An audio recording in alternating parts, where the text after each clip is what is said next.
Good morning, welcome to news analysis. నేను జ్యోత్స్న. డిస్కషన్లోకి వెళ్లే కన్నా ముందు వివిధ పత్రికల్లో వచ్చిన వార్తా కథనాలను ఒకసారి చూద్దాం.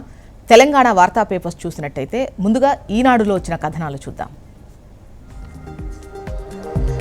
మనకు ప్రధాన వార్తగా గరిష్టంగా 850 అంటూ ఈ లోక్సభ స్థానాల సంఖ్య పెంపుకు సంబంధించి కేంద్ర ప్రతిపాదనను ఇక్కడ హైలైట్ చేస్తూ ప్రధాన వార్తగా ఈనాడు కథనాన్ని ప్రచురించింది. అంటే 54% వరకు సీట్లు పెరిగే ఛాన్స్ ఉంటుంది. ఈ ప్రత్యేక సమావేశాల్లో ఆమోదానికి సిద్ధమవుతున్నట్టుగా తెలుస్తోంది.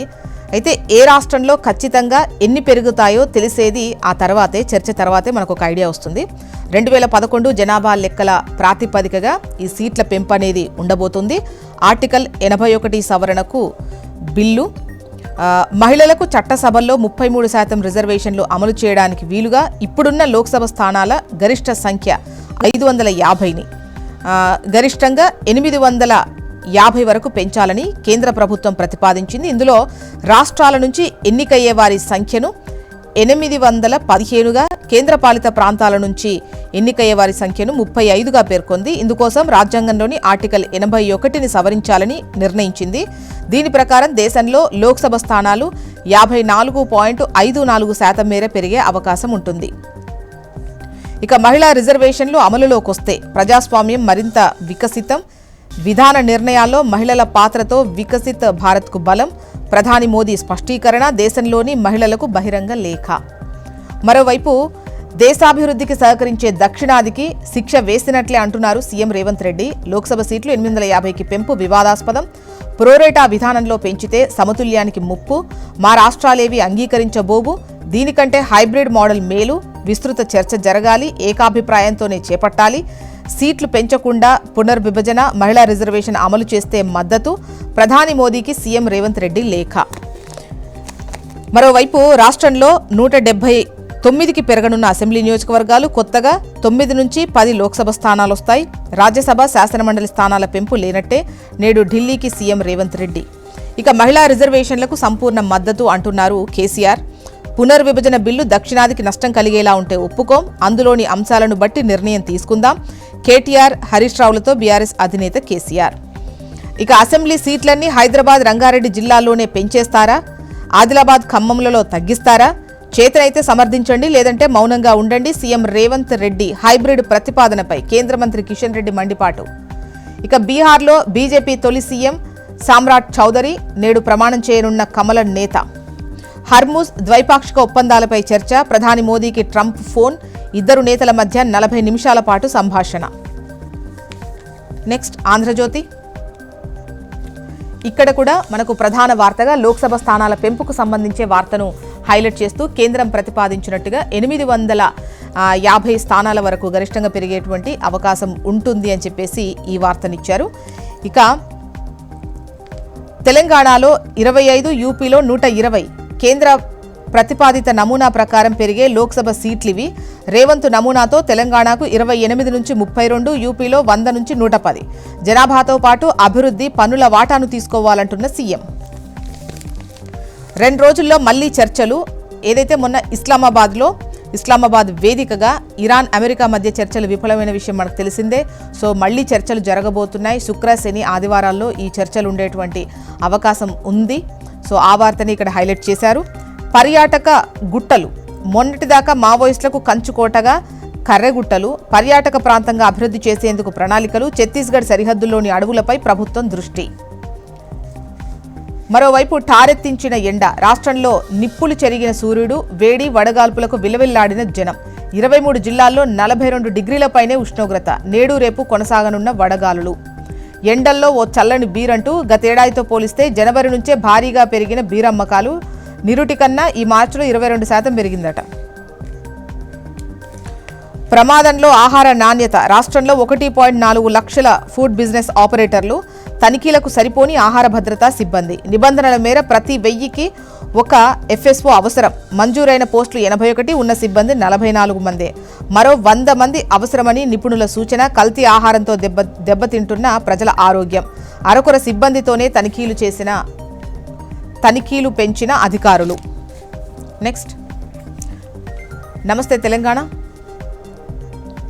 లోక్సభ స్థానాలు అట్ 850, రాష్ట్రాలకు 815, యూటీలకు 35 అంటూ పెరిగిన సీట్లలో మహిళలకు 33% రిజర్వేషన్లు, 131వ రాజ్యాంగ సవరణకు కేంద్రం సంసిద్ధం, 2011 జనాభా లెక్కల ప్రకారమే డీలిమిటేషన్, పార్లమెంట్ సభ్యులకు బిల్లు ప్రతుల అందజేత, రేపటి నుంచి పార్లమెంట్ ప్రత్యేక సమావేశాలు, డీలిమిటేషన్, మహిళా రిజర్వేషన్ బిల్లులపై చర్చ, 50% సీట్ల పెంపుపై బిల్లులో ఎక్కడా లేని ప్రస్తావన, పునర్విభజన బిల్లుపై దక్షిణాది రాష్ట్రాల ఆందోళన.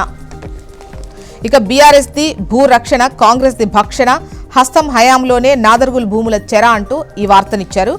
సచివాలయం వేదికగా పొంగులేటి పచ్చి అబద్దాలు, 2021లో భూముల చుట్టూ రేకులేసినట్టు బదనాం, 2022లో 90% రోడ్లేసినట్టు దుష్ప్రచారం, పొంగులేటి ఆరోపణలను పటాపంచలు చేస్తూ తెరపైకొచ్చిన బాలాపూర్ తహసీల్దార్ నివేదిక, 125 ఎకరాల్లో గుట్టలు విస్తరించి ఉన్నట్టు 22 మార్చిలో కందుకూరు ఆర్డీఓకు రిపోర్ట్, 35 ఎకరాల్లో సాగు, మిగతా భూములు పడావు, కాంగ్రెస్ వచ్చాక అక్రమ మైనింగ్తో గుట్టలు పోతాం, కరీముల్లావుద్దీన్తో పాటు మరికొందరికి ఏజీపీఏ చేసిన శివరాజ్ బహదూర్ వారసులు. ఇక కాంగ్రెస్ డిఎన్ఏలోనే దళిత వ్యతిరేకత, దళిత బంధువుల జై భీమ్ అంటూ మహాత్మా గాంధీల అంబేద్కర్ అందరివాడు 125 అడుగుల విగ్రహాన్ని బందీ చేసిన రేవంత్ అంటూ బీఆర్ఎస్ వర్కింగ్ ప్రెసిడెంట్ కేటీఆర్ మాట్లాడినటువంటి విషయాన్ని ఇంటింటికెళ్లి కాంగ్రెస్ మోసాలు ఎండగడతాం, జై భీమ్, జై తెలంగాణ, జై కేసీఆర్ నినాదం సాగాలి, బీఆర్ఎస్ వర్కింగ్ ప్రెసిడెంట్ కేటీఆర్ పిలుపు పార్టీ శ్రేణులు. నెక్స్ట్ ఏపీ వార్తా విశేషాలు చూద్దాం. ఇక్కడ మనకు టాప్లో కనుక చూసినట్టయితే ఈ మహాదారి ఓ మాయదారి అంటూ వార్తను హైలైట్ చేస్తూ NH-16 కోల్కతా చెన్నైలను కలిపే కీలక జాతీయ రహదారి, ఇప్పుడు ఆ దారిలో ప్రయాణం అడుగడుగున గండాలమయం. ఏపీలో 1021 కిలోమీటర్ల మేర సాగే ఈ మార్గంలో సురక్షితంగా ప్రయాణించాలంటే ఎంతో నేర్పు ఉండాలి లేదా అదృష్టమైనా ఉండాలి. ఎందుకంటే అదుపులేని వేగంతో ఓ బైక్ దూసుకురావచ్చు, సర్వీస్ రోడ్లో నుంచి హఠాత్తుగా ఓ ట్రాక్టర్ ఎదురుపడవచ్చు, రాంగ్ సైడ్లో కారుతో ఓ పెద్ద మనిషి ప్రత్యక్షం కావచ్చు, నిబంధనల్లో లేని ఓ డివైడర్ మీ అదృష్టానికి అడ్డుకట్ట వేయచ్చు, మెజారిటీ వాహనదారులకు కనీస బాధ్యత ఉండదు, అదుపు చేయాల్సిన యంత్రాంగానికి ఏమీ పట్టదు. రాష్ట్ర పరిధిలోని ఈ 16వ నంబర్ జాతీయ రహదారి మొత్తాన్ని క్షుణ్ణంగా పరిశీలించింది ఈనాడు అంటూ రహదారి స్థితిగతుల నుంచి వాహనదారుల పౌర స్పృహ వరకు ప్రతి అంశాన్ని అధ్యయనం చేసింది. 10 భాగాలుగా విభజించుకొని 10 బృందాలు పరిశీలించినప్పుడు ముఖ్యంగా అక్కడ నిబంధనలు పాటించకపోవడం అనేది కూడా మనకు క్లియర్గా కనిపిస్తోంది. రహదారి సిచ్యువేషన్ ఎట్లా ఉంది, అట్ ద సేమ్ టైం పౌరుల బాధ్యత, ఆ స్పృహ ఏ విధంగా ఉంది, ఎలా పోతున్నారు అనేది కూడా ఎంత భయానకంగా ఉంది అనేది ఈ వార్త హైలైటెడ్ పాయింట్ అని చెప్పొచ్చు. అండ్ గరిష్టంగా 850 సీట్లు అంటూ ఈ లోక్సభ స్థానాల పెంపుకు సంబంధించి ఏదైతే డీలిమిటేషన్ ప్రక్రియకు సంబంధించిన పాయింట్ ఉందో ఆ వార్తనే ఇక్కడ హైలైట్ చేస్తూ కథనాన్ని ఇచ్చింది. గరిష్టంగా 850 కేంద్రం ప్రతిపాదించినటువంటి లోక్సభ స్థానాల పెంపుకు సంబంధించి. అయితే 2011 జనాభా లెక్కల ప్రాతిపదికనే ఈ పెంపు అనేది ఉంటుంది అని చెప్పేసి ఇక్కడ వార్తనిచ్చారు. ఇక quantum computer made in Amaravati, IBM నుంచి వచ్చే సరికల్లా తయారు చేయాలి, క్వాంటమ్ టెక్నాలజీలో ఇక స్వావలంబన, ఐటీకి సిలికాన్ వ్యాలీ, ఇకపై క్వాంటంకు అమరావతి లక్ష్యం నిర్దేశించిన సీఎం చంద్రబాబు. SRM యూనివర్సిటీ మేధా టవర్స్లో క్వాంటమ్ రెఫరెన్స్ ఫెసిలిటీస్ ప్రారంభం. నెక్స్ట్ ఆంధ్రజ్యోతి, ఇక్కడ మనకు ప్రధాన వార్తగా 850 లోక్సభ సీట్లు, రాష్ట్రాల్లో 815, యూటీల్లో 35కు మించకుండా స్థానాలు. ఇక అమరావతి శక్తి ఇది అంటూ క్వాంటమ్ కల సాకారంతో మరో చరిత్ర, రిఫరెన్స్ ఫెసిలిటీస్లను ప్రపంచానికి అందించాం, స్వదేశీ హార్డ్వేర్ను అందించే సత్తా రాష్ట్రానికి ఉంది, టెక్నాలజీకి లాంచ్ ప్యాడ్గా అమరావతి, తొలి టెస్ట్ బెడ్స్ కలిగిన రాష్ట్రంగా ఏపీ, హార్డ్వేర్ను ధృవీకరించే సామర్థ్యం వచ్చింది, క్వాంటంలో 45 లక్షల మందికి శిక్షణ ఇస్తాం, టెక్నాలజీతో రాష్ట్ర భవిష్యత్తు నిర్మిస్తున్నాం, ఆధునిక పరిశోధనా కేంద్రంగా అమరావతి, సీఎం చంద్రబాబు నాయుడు. కొత్త పెన్షన్ల కోసం ఎదురుచూపులు, ఇంకా నిర్ణయం తీసుకొని ప్రభుత్వం, వయసు కుదింపుతో కుప్పలుగా అభ్యర్థనలు, దరఖాస్తులతో సచివాలయాలకు అర్హులు, ప్రభుత్వం నుంచి ఆదేశాలు లేకపోవడంతో వాటిని స్వీకరించని అధికారులు, నిరాశలో లక్షల మంది లబ్ధిదారులు, గ్రామాలకొచ్చే ఎమ్మెల్యేలకు విన్నపాలు, ఎప్పటికీ ఆమోదం పొందుతాయో తెలియని స్థితి, 6 లక్షల అప్లికేషన్స్ అంటూ ఈ వార్తనిచ్చింది ఆంధ్రజ్యోతి. మరోవైపు 2 రోజుల్లో మళ్లీ చర్చలు, ఏదైతే ఇరాన్ అమెరికా మధ్య చర్చలు జరుగుతున్నాయో కాల్పుల విరమణకు సంబంధించి, శాశ్వతంగా కాల్పుల విరమణకు సంబంధించే చర్చలు మొన్న విఫలమైన విషయం తెలిసిందే. మళ్ళీ ఇస్లామాబాద్లో చర్చలు జరగబోతున్నాయి. సో దానికి సంబంధించి పర్టికులర్ డేట్ అనేది ఫిక్స్ కాకపోయినా కూడా ఈ వచ్చేటువంటి శుక్ర, శని, ఆదివారాల్లో చర్చలు ఉండేటువంటి ఛాన్స్ ఉంది కదా, ఆ వార్తని ఇక్కడ ప్రస్తావించింది ఆంధ్రజ్యోతి. నెక్స్ట్ సాక్షి చూద్దాం. ప్రధాన వార్తగా పోర్టులు, హార్బర్లపై వల, ప్రైవేటు పరం చేసేందుకు బాబు సర్కార్ ప్రత్యేక మార్గదర్శకాలు. 26,501 కోట్లతో 4 పోర్టులు, 10 ఫిషింగ్ హార్బర్లు, 6 ఫిష్ ల్యాండ్ సెంటర్లకు వైఎస్ జగన్ శ్రీకారం.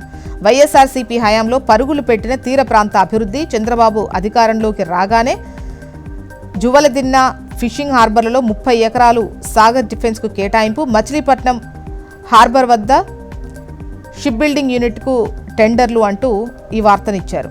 ఇక లోక్సభ స్థానాలు 850, తుది సంఖ్యపై డీలిమిటేషన్ కమిషన్దే నిర్ణయం. ఇక మళ్లీ చర్చలు 2 రోజుల్లో జరగొచ్చు. అమెరికా అధ్యక్షుడు ట్రంప్, అమెరికాది బాధ్యత రాహిత్యం, హర్ముజ్ దిగ్బంధంపై చైనా. రాజకీయ రాబందు, అవినీతి చంద్రిక అంటూ ఇది చంద్రబాబు నిజస్వరూపం అంటూ ఆనాడే కుండబద్దలు కొట్టిన ఎన్టీఆర్ దగ్గుపాటి అని చెప్పేసి ఒక వార్తను సాక్షి హైలైట్ చేసింది. మొత్తానికి సాక్షిలో వచ్చిన కథనాలు ఇవి ఇవాళ వివిధ పత్రికల్లో వచ్చినటువంటి వార్తా కథనాలు. ఇప్పుడు ఒక చిన్న బ్రేక్ తీసుకుందాం. బ్రేక్ తర్వాత డిస్కషన్లోకి వెళ్దాం. Stay tune.